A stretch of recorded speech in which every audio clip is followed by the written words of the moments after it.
qaladka koowaad waxaa waaye cadamu الاهتمام لزوجها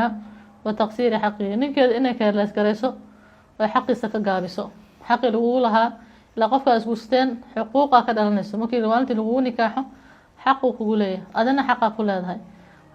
xaqiisi hadduu guto oo ilaahay kaa siiya xaqiisi taadin inaad gudato laga rabaa wixii xaqu asaga kugu leeyahay inaad gudato oo maxay ahaato intii karaankaada laakiin haddii xaqaqaada agoonayso oo keerlees garayso oo ninkii aadan ka gelin ama iska wareegto oo maxay ahayd ilmi ah waxaa keenaysaa reerkaas inuu maxay ahayd ama khalqal iyo baraka darro ku dhacdo ama uu burburo cadam ihtimaam binafsiha wa nadaafatiha nafteeda inay keerlees garayso oo aysan isqurxinin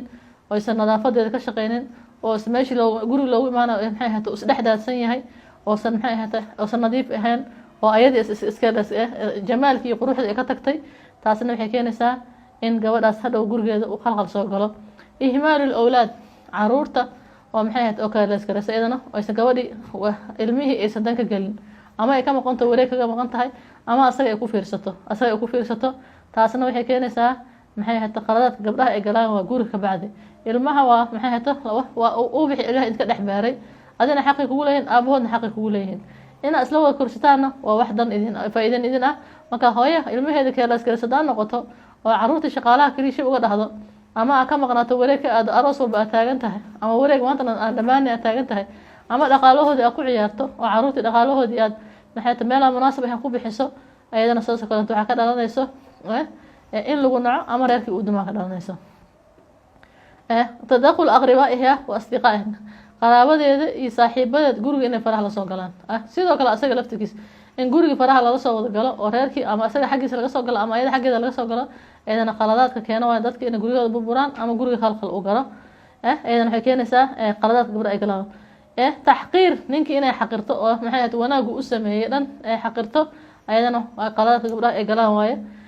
ehelkiisa oo ihmaal ku sameyso dadkii ehelkiisa oo xurmeyn weyso oo xiriir maxay ahayd aad karaameyn weyso oo cizeyn weyso ayadana waxay keentaa in gabadha maxay ahayd ama la naco ama reerka u dumo israaf fi nafaqa dhaqaalaha oo lagu ciyaaro oo maxay ahaato hadii dhaqaalihii lagu siiyo waxaa la rabaa inaad maxay ahaato aad sidii munaasaba ugu bixiso gabadhii saxaabi markay soo islaamtay hinda nabiga markii la hadashay alayhi salaatu wasalaam waxay tiri rasuulku ku dhaha markii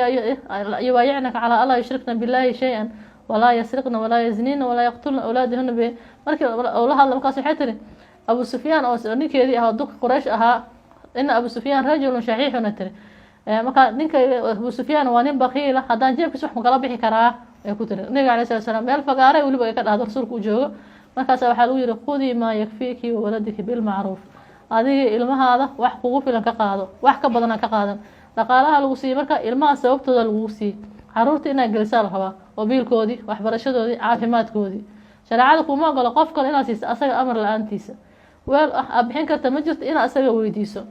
ayuuta intaa ka gasho maxay ahayd oo maxay ahayd ku takrifasho caruurtiina maxay dalac bilaash siiso ayadana waa dulmi ilmaha laga galo ay gabdhaha ka galaan dhaqaalaha lagu siiyey caruurta iskale midii waxbarasho ah tii biil ah oo cunay raashin ah tii caafimaad ah inay ilaahay uga cabsato dhaqaalaha lagu siiyey dhaqaale kama sameyn karto ilaa asaga amar uu ka qabto wixii xarago oo ka qaadanayso waa meesheeda wixii shoobin oo ka qaadanayso waa meesheeda wixii waalidka uga qaadanayso waa meesheeda wixii sadaqa oo ku bixinayso waa meesheeda laakiin biilkan lagugu aaminay ilmaha leh ilmahan shareecadan waxay kugu waajibisay inaad caruurtaada siiso inaad ka qayaanta lama ogolo inaad kala qabaysana lama ogolo taasna waa maxay qala cadam ixtiraami wa daacati adigoo asagoo ixtiraam weyso oo warkiisa aad maqli weyso ayadana waxay keentaa qaladaadka gabdhaha ay galaan tashaawur wa cadam al-istidaan wada tashi la-aan inaad iska baxdo wada tashi la-aan oo wada tashanin oo arrimihii aad kala tashanin ayadana waxay keenaysaa gabdhaha maxay ahayto qaladaadka ay ka galaan marka taasna waxaa marka inaad wada tashataan waqtiyada khilaafka waqtiyada duruufka hataa haddii uu ku dulmiyo inaad maxay ahayto aada usoo bandhigto waxa uu tabanaya inaad weydiiso waxa maxay ahayt khaladka meesha ku jira inaad weydiiso see waxay yihiin aad tiraahdo marka taas waxay keenaysaa marka isfahamkiina inuu dhawaado ifshaau sirrihi sirtiisa inaad suuqa gelisid oo maxay ahayt sirtiisa aad suuqa gelisid ayadana waxay keenaysaa qaladaadka gabdhaha ay galaan oo ninka hadhow ceebihiisa aad suuq ka sheegtid ayadana ma fiicno marka intaa qaladaadka gabdhaha ay sameeyaan guurka bacdi maxaa reerka ku dhisnaan karaa markaa siduu ilaahay amr subxaana watacaala wada tashi daacadnimo alla ka cabsi qof walba mas-uuliyadiisa inuu guto qof walba mas-uuliyadiisa inuu guto oo markaa guriga u noqdo guri baraka leh haddii marka mas-uuliyadaada aada dayacdo nascu baraka fii beytik gurigaada inay barakada laga siibo caruurtaadana sidii la rabo ay noqon waayaan haddaa wax dulmiso haddaa wax xasado haddaa wax qayaanto haddaa wax lugoyso haddaa wax dhibto haddaadan xaqaa lahayn aada qaadato haddaa caruurta kale garayso kulli way kugu soo laabanayaan qof kasta wuxuu leey lahaa maa kasabad wa calayha maktasabad wixii wanaag u samaysana wanaagaa leedahay wixii xumaan oo samaysan aday kugu soo laabanaysaa idan marka waxaa rabaa wafcalu lkhayr wanaag samee wanaagaad leedahay hal jasaa lixsaani ila alixsaan asalaamu calaykum waraxmat ullahi taala wabarakatu